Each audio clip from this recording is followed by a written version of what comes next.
అందరికీ వందనాలండి. వందనాలండి. ఇందాక చాలా ఎమోషన్ అయ్యాను. ఎందుకంటే నాన్న కోసం చెప్పడానికి ఒక మాట దేవుడు నాకిచ్చిన ఈ యొక్క భాగ్యాన్ని బట్టి దేవునికి స్తోత్రం కలుగును గాక. చెప్పాను కదా ఇందాకే, నాన్నకి పుట్టినరోజు అంటే ఏంటో తెలీదు.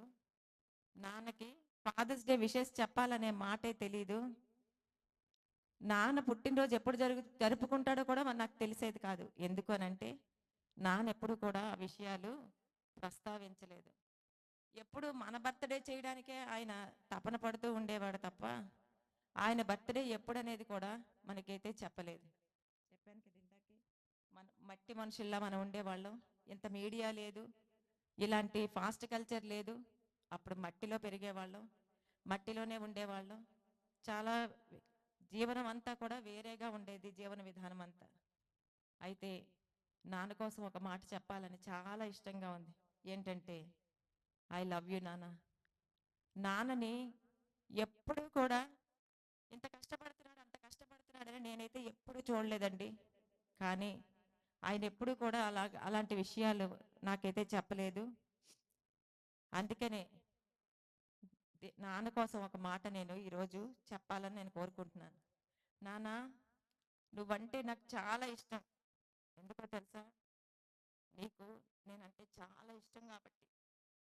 దేవుని తర్వాత ఈ లోకంలో నేను అత్యంత ప్రేమించే వ్యక్తి నువ్వే. ఎందుకో తెలుసా? నేనే నీ ప్రపంచం కాబట్టి. ఈ మాటలు చెప్తూ చెప్తూ నేను ఇంకో మాట కూడా నేను చెప్పాలనుకుంటున్నాను. తండ్రి పుట్టినప్పటి నుండి గారాబంగా పెంచుతాడు. అదే భర్త కోసం కూడా నేను చెప్పాలనుకుంటున్నాను. పెద్ద అయిన తర్వాత భర్త దగ్గరికి వస్తామండి. పుట్టినప్పుడు మన తాలూకు ఆలోచన విధానం చాలా తేడాగా ఉంటుంది. చిన్న పిల్లలం కదా. పిన్నమ్మ ప్రవర్తన వేరేగా ఉంటుంది, చిన్నోడి ప్రవర్తన వేరేగా ఉంటుంది. పిన్నమ్మనికి గారాబం చేసినట్టు చిన్నోడిని గారాబం చేయలేం. ఎందుకంటే వయసుకు వచ్చింది కాబట్టి. ఈ వయసులో ఉన్నప్పుడు మనం భర్త దగ్గరికి వెళ్తాం. మనం ఏమనుకుంటామంటే, వచ్చినప్పటి నుంచి నాన్న గారాబంగా పెంచుతాడు, కానీ భర్త పద్ధతిగా పెంచాలనుకుంటాడు. అది మనకి నచ్చదు. కానీ భర్త కూడా ఒక తండ్రే. తండ్రి గారాబంగా పెంచుతాడు. భర్త తండ్రిలాగే, మనం ఎప్పుడు కూడా తండ్రిలా చూడం భర్తని. భర్త కూడా పద్ధతిగా పెంచాలనుకుంటాడు. తండ్రి ఇంట్లో పనులు చేసినా చేయకపోయినా ఎప్పుడు కోపడ్డు. తల్లి వచ్చి కంప్లైంట్స్ చెప్తానే ఉంటుంది. పిల్ల పని చేయట్లేదు, ఆ గ్లాస్ ఎక్కడ పెట్టింది, ఈ గ్లాస్ అక్కడ పెట్టింది అని కంప్లైంట్స్ చేస్తూనే ఉంటుంది. కానీ భర్త ఏమంటాడంటే, ఇది మన గృహం కాబట్టి మన ఇల్లు మనమే జాగ్రత్తగా చూసుకోవాలి అని చెప్తా ఉంటాడు. ఈ మాటలు ఈ కాలంలో ఉండే ఆడపిల్లలకి కొంతమందికి అయితే నచ్చటం లేదు. కానీ మేము మాత్రం పాతకాలపు పద్ధతులే చెయ్యాల్సింది. అవును, తండ్రి ఎలాగైతే పెంచాడో అక్కడ గారాబం.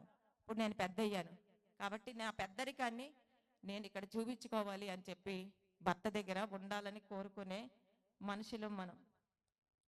తండ్రి పక్క చూపులు చూస్తే కఠినంగా వ్యవహరించేవాడు.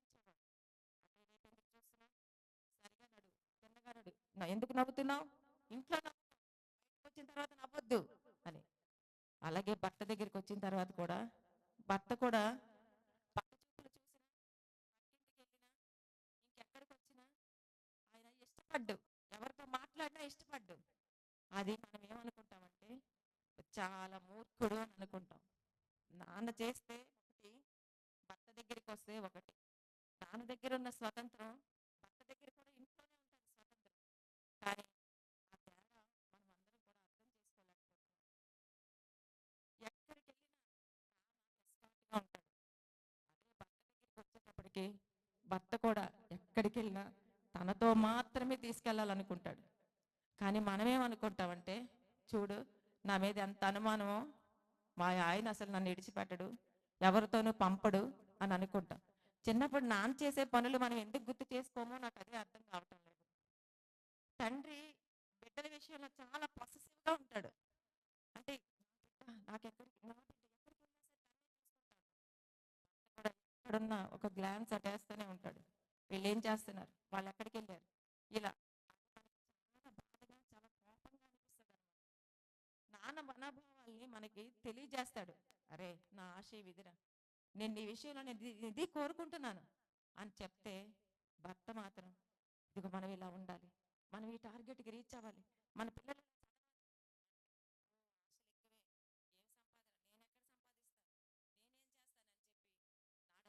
అడుగుతున్నాడు భర్త అని నెగటివ్ వేలో మనం ఆలోచిస్తాం. ఈ సమాజం తండ్రి తండ్రిని ఎలాగైతే చూసిందో అలాగే భర్తను కూడా అలా చూసినప్పుడు ఎంత బాగుంటది కదా. ఈ చెత్త చెదారం అంతా ఉండదు కదా, ఈ డైవర్స్ ఉండవు కదా, ఈ పక్క చూపులు ఉండవు కదా. కాబట్టి భర్త కూడా మనకి ఒక తండ్రి. అందుకనే నాన్న అని భర్తని మనం పిలవలేకపోవచ్చు, కానీ ఈ నాన్న అని నేను చెప్తూ ఉన్న ఈ పిలుపులో మన భర్తలు కూడా ఉన్నారని గుర్తుపెట్టుకొని అటు తండ్రి ఇటు భర్తని కూడా నేను నాన్న అని పిలుస్తూ ఆ గౌరవంతోనే నేను ఈ మాటలు అయితే చెప్తున్నాను. అందుకే ఈ మాటలన్నీ తలపోసుకున్న తర్వాత నేను తండ్రులకు కానీ భర్తకు కానీ నేను చెప్పే మాట ఏంటంటే, ఐ లవ్ యూ నాన్న. నేను నిన్ను ప్రేమించకుండా ఉండలేను. ఎందుకో తెలుసా, నీకు నేనంటే చాలా ఇష్టం. తండ్రి చిన్నప్పుడు ఎంత ప్రేమించాడో పెళ్ళైన తర్వాత భర్త కూడా అంతే ప్రేమిస్తాడు. తండ్రి ఎక్స్ప్రెస్ చేయొచ్చేమో కానీ భర్త ఎక్స్ప్రెస్ చేయలేకపోవచ్చేమో, కానీ నిన్ను ప్రేమిస్తూనే ఉంటాడు. నా భార్య అని తన మనసులో తన గుండెల్లో నిన్ను ఎప్పుడు పదిలంగానే ఉంచుతాడు. ఇవన్నీ కూడా మనం అంతా అర్థం చేసుకునే వాళ్ళమే. దేవుని తర్వాత ఈ లోకంలో నేను అత్యంత ప్రేమించే వ్యక్తివి నువ్వే. పిల్లలు అంటారు, ఏమ్మా మాకంటే నీకు డాడీయే కదా చాలా ఇష్టం అని. భార్య అంటది, పిల్లల్ని ఎక్కువ ప్రేమిస్తాడు, నన్ను ప్రేమించాడు మా ఆయన అని అంటది. పిల్లలు అనుకుంటారు, మా తండ్రిని మమ్మల్ని ఎక్కువగా ప్రేమిస్తాడు, మా అమ్మ ప్రేమించదు అని. అందుకే చెప్తున్నాను, నానా నిన్ను నేను చాలా ప్రేమిస్తాను. ఎందుకో తెలుసా, నేనే నీ ప్రపంచం కాబట్టి. నిద్ర లేచిన దగ్గర నుంచి అలసటకే భయం పుట్టేలా పని చేస్తూనే ఉండేవాడివి. చిన్నప్పుడు అనిపించేది సెలవు రోజు నాతో ఆడుకోవాలని, కానీ ఇప్పుడు అర్థమైంది నా భవిష్యత్తు కోసం కష్టపడుతున్న నీకు సెలవు అనే మాటే లేదని. వేసవికాలం సెలవుల్లో షికారుకి తీసుకెళ్ళినప్పుడు రోజంతా పనిచేసి అలసిపోయిన నా ఆనందం కోసం నవ్వుతూ నడిచిన నువ్వు నాకు ఎప్పటికీ సూపర్ హీరోవే నాన్న. అమ్మ ప్రేమను కన్నీళ్లలో చూపిస్తే నువ్వు మాత్రం నీ ప్రేమను నిశ్శబ్దంలో దాచుకున్నావు. నీ క్రమశిక్షణ అప్పట్లో కఠినంగా అనిపించింది, ఇప్పుడు చూస్తే అది మా జీవితాలను సరిదిద్దిన గొప్ప పాఠమని అర్థమవుతుంది. చాలాసార్లు పాస్టర్ గారు కూడా చాలా కఠినంగా వ్యవహరించినప్పుడు చాలా కష్టంగా అనిపించేది. తిట్టుకునేవాళ్ళం, దాని స్కూటర్ సౌండ్ వస్తే టీవీ ఆపేసేవాళ్ళం, గబగబా ప్రార్థన చేస్తున్నట్టు యాక్ట్ చేసేవాళ్ళం. కానీ ఈరోజు అదే క్రమశిక్షణ మమ్మల్ని ఈ స్టేజ్ వరకు నడిపించింది. వాక్యంలో మమ్మల్ని ముందుకు సాగేలా చేసింది. రెక్కలు కట్ చేసేస్తున్నారు పాస్టర్ గారు అని అనిపించేది మాకు, మా సంతోషాన్ని పోగొడుతున్నారు అనిపించేది మాకు.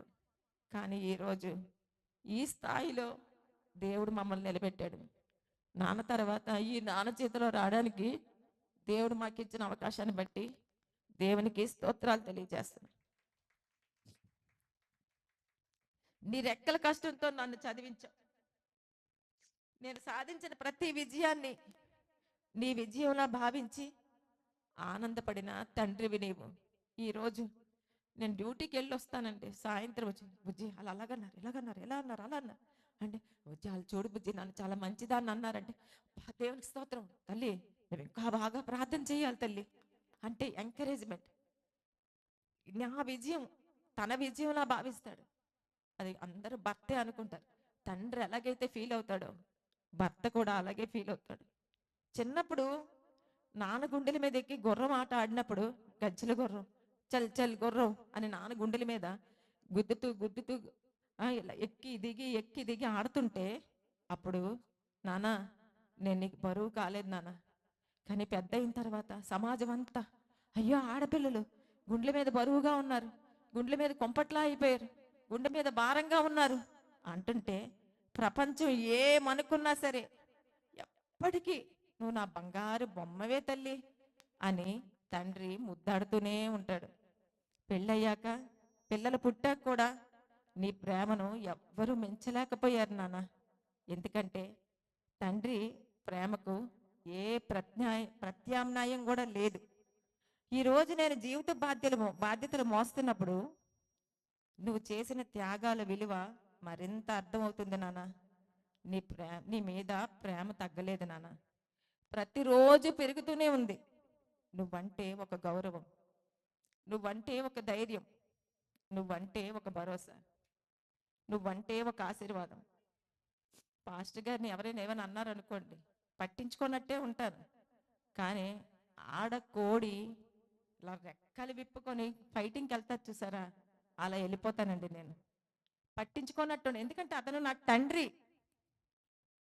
తనంటే ఒక ధైర్యం. నా పిల్లలకు కూడా నేను చెప్తాను, కుంటోడో గుడ్డోడో మోగోడు ఎవ్వరో ఒకరు తండ్రి అనేవాడు మనకు ఉండాలి, భర్త అనేవాడు మనకు ఉండాలి, మనకు ఒక తోడు ఉండాలి. ఎందుకంటే అదే ఒక ధైర్యం, అదే ఒక భరోసా. తండ్రి ఉంటే ఒక భరోసా ఉంటుంది. ఎంతసేపు మా డ్యూటీలో నన్నేమైనా అంటే మా ఆయన వచ్చేస్తాడు, మా ఆయనకి ఒక్క ఫోన్ కొట్టానంటే మా ఆయన వచ్చేస్తాడు అని భయపెడతా ఉంటాను అప్పుడప్పుడు.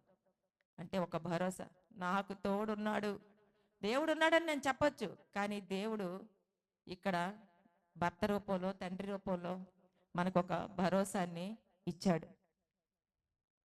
అలాగే తండ్రి అంటే ఒక ఆశీర్వాదం. వాళ్ళు పలుకుతారు చూసావా, నువ్వెప్పుడు చల్లగా ఉండాలి తల్లి, నువ్వెప్పుడు ఆనందంగా ఉండాలి తల్లి, నీ కంట నీరు ఎప్పుడు నువ్వు కార్చకూడదు తల్లి అని వాళ్ళ ఆశీర్వాద మాటలు పలుకుతారే.